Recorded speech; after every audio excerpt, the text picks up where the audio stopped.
اٹھا کے دیکھ لیں کس قسم کے آ رہے ہیں. پھر آپ ظاہر ہے جب آپ اوپینین بنانا شروع کرتے ہیں تو پھر آپ لیٹرز ٹو دی ایڈیٹر دیکھ لیں جس قسم کے خطوط آپ کو مل رہے ہیں اور لوگوں کی رائے عامہ خاص زاویے میں ہموار کی جا رہی ہے. آپ کہہ رہی ہیں کہ میڈیا اس کو ہائی لائٹ کر رہا ہے تمام تر ایشو اس کو. اور صدیق الفاروق صاحب جی دوسری بات بالکل میں جی فرمائیے. آپ جو آگے بڑھیے.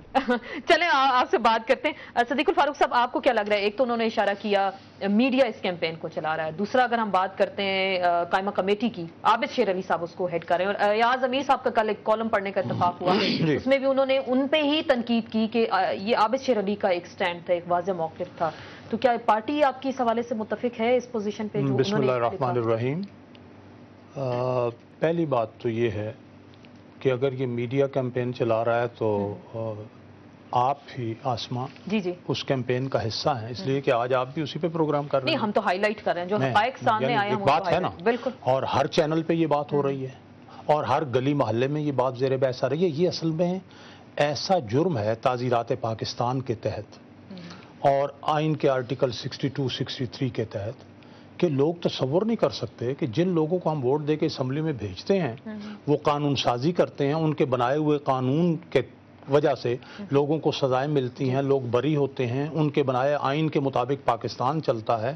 وہ کوئی ہو، مسلم لیگ نون سے نکل رہے ہیں نا، وہ کوئی بھی ہو، وہ ایسے بد کردار ہو سکتے ہیں کہ ڈگری کی شرط ہونا نہ ہونا یہ الگ بحث ہے. جس طریقے سے ڈگری حاصل کی گئی جعلی وہ مجرمانہ فعل ہے کہ اچھا آپ کی پارٹی اس کی مذمت کرتی ہے فیک ڈگری بہت زبردست مذمت کرتی ہے. میرے نہیں، ہم نے دیکھا آپ کی پارٹی میں بھی ڈویژن ہے. میاں صاحب کا علیحدہ سٹینڈ ہے، آپ کے اراکین علیحدہ بات کرتے ہیں. ایک سٹینڈ ہے. میں آج پنجاب میں شرکت کر کے بھی آیا ہوں میڈیا کی اس کمیٹی کے ساتھ جس سے وہ معاملات ہو رہے تھے یہ ریزولوشن کے. ہمارے قائد نے یہ کہا کہ ڈگری جعلی لینا فراڈ ہے، جن کے پاس ہے وہ استعفیٰ دیں اور آئندہ ہم انہیں کوئی ٹکٹ بھی نہیں دیں گے. یہ آپ کے کون سے قائد نے؟ نواز شریف یا شہباز شریف نے؟ نواز شریف صاحب نے یہ بھی کہا تھا مستی خیل کو لندن سے بیٹھ کر پارٹی سے نکال کے باہر پھینک دیں. کا مسئلہ ہی نہیں ہے، اس پہ پوری جو قرارداد سامنے آئی ہے آج وہاں یہ بات ہوئی ہے کہ جتنے لوگوں نے تقریریں کی ہیں سارا ریکارڈ جو ہے منڈے کو سامنے رکھا جائے گا. ایک آدمی نے ڈگری کے حوالے سے یہ کہا کہ میری ڈگری کے حوالے سے غلط خبر ہوئی اور میری ماں کو ہارٹ اٹیک ہوا. کسی نے ڈگری کا ذکر نہیں کیا. میں جو بات کہنا چاہتا ہوں کہ آپ نے بھی کہا کہ جی یہ ایک سسٹم کو خطرہ ہے. سسٹم آسما ہے کیا؟ سسٹم آئین ہے، پارلیمنٹ ہے، جوڈیشری ہے، ایگزیکٹو ہے اور اب سسٹم ایک چوتھا پلر آپ بن گئے ہیں. یہ انٹیکٹ رہے، لوگ آتے جاتے رہتے ہیں، اس سے سسٹم کو فرق نہیں پڑے گا. اصل مسئلہ یہ ہے کہ اگر ایک قانون سازی 342 ممبر ہیں قانون سازی کے لیے، نہیں مجھے دلیل دینے دیں، 172 کی میجارٹی ہے ایک ووٹ سے. وہاں ووٹ جب دیتے ہیں 40-50 وہ لوگ ہیں جن کی ڈگریاں جعلی ہیں، جو اس بات کا استحقاق ہی نہیں رکھتے کہ وہ اسمبلی میں بیٹھیں. وہ قانون سازی مشکوک، وہ آئین کی ترمیم مشکوک. تو یہ سارا عمل مشکوک ہو رہا ہے. اس کو درست کرنے کے لیے مڈ ٹرم ہونے چاہیے یا نہیں ہونے چاہیے؟ اس کو درست کرنے کے لیے ابھی تو پرائم منسٹر صاحب نے تو یہ اعلان کیا ضمنی انتخابات. اچھا بھائی، ضمنی انتخابات اگر آپ کراتے ہیں تو جو یہ سندھ میں کیوں وائس چانسلر پہ اتنا دباؤ ہے کہ وہاں سے کوئی ڈگری جناب بیٹھا ہوا بندہ پنڈی میں ہے اور جام شوروں سے ڈگری لے رہا ہے، بیٹھا ہوا بندہ پشاور میں ہے اور شاہ لطیف جو ہے یونیورسٹی سے ڈگری لے رہا ہے، یہاں اس کو کوئی نہیں ہے. وہاں جا کے اور جس طرح سے ڈگریاں لی جاتی ہیں، میں سمجھتا ہوں کہ سب پارٹیوں کو جب ہم سامنے آئے ہیں، ابھی کل قمر الزمان کائرہ صاحب نے ان کی پارٹی ٹکٹ نہیں دے گی، انہوں نے کہا کہ ہمیں ٹکٹ نہیں دیں گے. اس کا مطلب ہے دیر از ریئلائزیشن. ہم پوچھیں گے فوزیہ بی بی سے پوچھیں گے کیونکہ آلریڈی ایک ٹکٹ دے چکے ہیں جمشید دستی کو، ہم نہیں لیں گے. چلیں آئندہ کے لیے نہیں دیں گے. آپ کو کیا لگ رہا ہے؟ ایک تو انہوں نے بات کی صدیق الفاروق صاحب نے سسٹم مشکوک ہو گیا کیونکہ لیجسلیٹرز اگر جعلی ڈگری بالکل ہولڈر ہوں گے ہمارے جو اس اداروں میں بیٹھے ہیں پارلیمنٹ میں، تو پھر اس کے بعد کیا ہوگا؟ پھر اس پہ تو بہت زیادہ کوشچن اٹھنے شروع ہوں گے. تو کیمپین یہ پھر میڈیا ہی چلا رہا ہے کیونکہ میڈیا تو حقائق کو سامنے لے کے آ رہا ہے کہ جعلی ڈگری ہولڈرز جو ہیں ایوانوں میں بیٹھے ہیں. سر دیکھیں جی، میڈیا آسما اپنے فرائض سے بالکل آگاہ ہے. ماضی کی طرح میڈیا اب بھی میں سمجھتا ہوں کہ ہراول دستے کی طرح سامنے آ گیا ہے. اور اگر یہ ہائی لائٹ کر رہے ہیں تو جو کچھ اس تناظر کے اندر پنجاب اسمبلی میں ایک دفعہ انہوں نے قرارداد پاس کی، اس کے بعد جتنا شور و ہوگا برپا ہوا، ان کو وہ قرارداد ایک لحاظ سے واپس لینی پڑی اور انہوں نے ایک اور سبسیکوینٹ قرارداد پاس.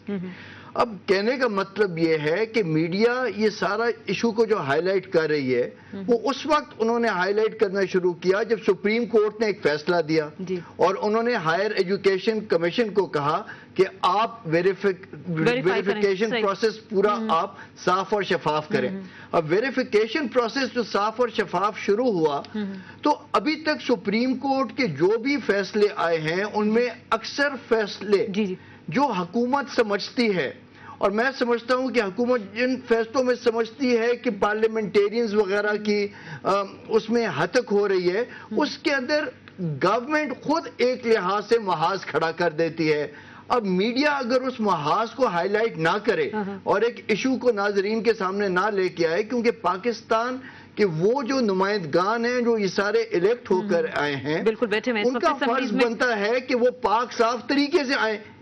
جب وہ ایک غلیظ طریقے سے اور مکروہ طریقے سے ایک جیل سازی کے اوپر وہ اس ایوان میں آئے اور اگر وہ ڈسکوالیفائی ہو رہے ہیں ان فیک ڈگریز کے ایشو کے اوپر، اور ایک بہادر بندہ جو ہائر ایجوکیشن کمیشن کے شخص ہیں جاوید لغاری صاحب، وہ اس کے اوپر ڈٹ گئے ہیں، تو آپ مجھے بتائیں کیا حکومت کو یہ بات زیب دیتی ہے کہ وہ ان کے بھائی کو فالس کیسز کے اندر امپلیکیٹ کرے؟ نمبر ایک.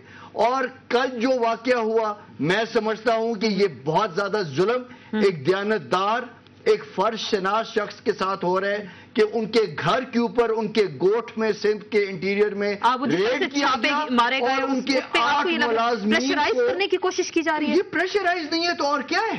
پوری دنیا جانتی ہے. ہم نے دیکھا جو جعلی ڈگری زیادہ آئیں وہ پنجاب سے آئی ہیں، زیادہ سے زیادہ ابھی پنجاب سندھ سے ابھی نہیں آئی، تو پھر کیوں ان کو اس طرح سے نشانہ بنایا جا رہا ہے؟ بتاؤں وہاں پہ جو ہوم منسٹر صاحب ہیں ذوالفقار مرزا صاحب سندھ کے، وہ ایک کلیدی کردار ادا کر رہے ہیں. سنیں وہ کل تھانے میں بھی ملاقات انہوں نے کی ہے. یہ سراسر کھلی غنڈہ گردی ہے جاوید لغاری کے خلاف. جاوید لغاری ایک سیکنڈ صدیق الفاروق صاحب، جاوید لغاری ایک انسٹیٹیوشن کو پروٹیکٹ کر رہے، ایک اصول کے اوپر وہ ڈٹ گئے اور اس کو اس طرح ہراساں کرنے کی کوشش. لیکن جاوید لغاری بھی تو انہی کے بندے ہیں نا، پیپلز پارٹی کے. تو میں تو نہیں کہہ رہا کہ وہ کوئی میرا بندہ ہے یا کسی اور کا بندہ ہے، وہ ایک اللہ کا بندہ ہے اور وہ اپنے اصول کے اوپر ڈٹا ہوا ہے اور اس کو اس طریقے سے پریشرائز کرتی ہے. میں یہ کہنا چاہوں گا جی کہ اس حوالے سے قائد حزب اختلاف چودھری نثار علی خان صاحب نے ریکارڈ پر کہا، انہوں نے تو کہا تھا مڈ ٹرم ہوں گے، کہ مجھ سے نہیں، میں عرض کرتا ہوں کہ مجھ سے رابطہ کیا گیا کہ ہم ان لوگوں کو قانون بنا کے پروٹیکشن دیں. پھر جناب انہوں نے تو اس کے خلاف بیان دیا، پھر ایم کیو ایم سے رابطہ کیا گیا.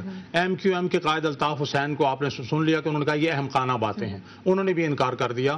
اب اس پوزیشن میں یہ لیجسلیشن کرنے کے قابل بھی نہیں ہے، اور لیجسلیشن آئین کے آرٹیکل 62 63 کے خلاف ہو بھی نہیں سکتی. تو جب پروٹیکشن میں ناکام ہے تو آپ کہنا یہ چاہ رہے ہیں کہ پروٹیکشن اس وقت پاکستان پیپلز پارٹی ان کو دینا چاہ رہی ہے جعلی ڈگری ہولڈرز. اگر ان کے اندر لوگ نہیں اور پورے لیکن سب سے زیادہ تعداد تو اس وقت آپ کی، میں نے یہی عرض کیا نا اسی پوائنٹ پر. ٹھیک ہے، بالکل ہم جانیں گے فوزیہ وہاب صاحبہ سے کہ ان کی پارٹی کا کیا موقف ہے جعلی ڈگری کے حوالے سے. کیا ایسے لوگوں نے عوام کے ساتھ دھوکہ دہی کی، غلط بیانی سے کام لیا، تو کیا ایسے لوگ نااہل نہیں ہونے چاہیے؟ اگر ان کو بے نقاب کیا جاتا ہے، حقائق منظر عام پہ لایا جاتے ہیں، تو پھر میڈیا پہ کیوں تنقید کی جاتی ہے؟ اسی سوال کا جواب لیں گے لیکن ایک بریک کے بعد.